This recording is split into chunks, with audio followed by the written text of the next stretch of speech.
اس لیے اللہ نے فرمایا یا ایھا الذین آمنوا ان تنصروا اللہ، اے ایمان والو اگر تم اللہ کی مدد کرو گے اللہ تمہاری مدد کرے گا اور تمہارے قدموں کو جما دے گا۔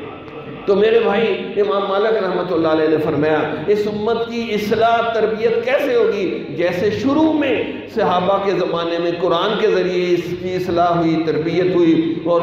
صحابہ قرآن کو لے کے پوری دنیا میں پھیل گئے اور بڑی بڑی سلطنتوں کو انہوں نے فتح کر لیا۔ اسی طرح آج بھی اگر قرآن کا درس گھر گھر میں ہو، گلی محلے میں ہو، مسجدوں میں ہو، دیکھیں ہمارے اندر ایک زبردست قسم کا اللہ انقلاب برپا کر دے گا۔ وہ کون سا انقلاب ہوگا؟ وہ قرآنی انقلاب ہوگا۔ تو اس لیے ہم قرآن کو سیکھیں، سمجھیں اور اس کو آگے سے آگے پہنچانے کی کوشش کریں، اور کچھ نہیں تو دعا مانگیں کہ یا اللہ مجھے قرآن کی خدمت کے لیے قبول فرما لے، پھر کوئی نہ کوئی اللہ راستہ آپ کے لیے کھول دے گا قرآن کی خدمت کا۔ تو اس لیے ہم یہ دعا کرتے ہیں کہ اللہ ہم سب کو قرآن کا سچا سچا خادم بنا دے اور اپنے مقربین متقین بندوں میں شامل فرما لے۔ اس کے لیے سب سے پہلے چاہیے یہ کہ ہم سچی سچی آئی توبہ کر لیں کہ جو ہمیں دنیا زندگی میں غفلت ہو گئی، گناہ ہو گئے، کمیاں کوتاہیاں ہو گئیں، بد نظری ہو گئی،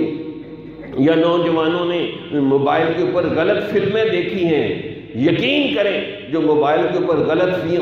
فلم دیکھتا ہے اس کا ایمان کا بیڑا غرق ہو جاتا ہے اور اس کا دل پتھر کی طرح مردہ ہو جاتا ہے، حتیٰ کہ جیسے 100 کی سپیڈ پہ گاڑی الٹ جاتی ہے، اسی طریقے سے اس بندے کا ایمان یقین بالکل ڈاؤن ڈول ہو جاتا ہے۔ اس لیے حدیث میں فرمایا قرب قیامت میں اتنا فتنہ و فساد بے حیائی ہو جائے گی کہ رات کو مسلمان ہوگا صبح کو کافر ہو جائے گا، صبح کو مسلمان ہوگا شام کو کافر ہو جائے گا، ایسی گندی حرکتیں کریں گے۔ تو آج موبائل اور خصوصاً ٹچ موبائل نے ایسا بیڑا غرق کیا ہے کہ اچھے بھلے نوجوان جو ہے فلمیں دیکھتے ہیں، اس کی ماں باپ بھی قصوروار ہیں کہ 20 یا 25 سال میں بچے کی شادی کرنی چاہیے، وہ شادی نہیں کرتے، جس کی وجہ سے وہ پھر غلط کام کرتے ہیں۔ تو ماں باپ کو بھی چاہیے یہ نہ دیکھیں وہ کما رہا ہے یا نہیں، مکان ہے یا نہیں۔ میں نے یہ تجربہ کیا ہے کہ جو بندہ گناہ سے بچنے کے لیے نکاح کر لیتا ہے اللہ تعالیٰ غیب کے خزانوں سے اس کو رزق عطا فرماتا ہے۔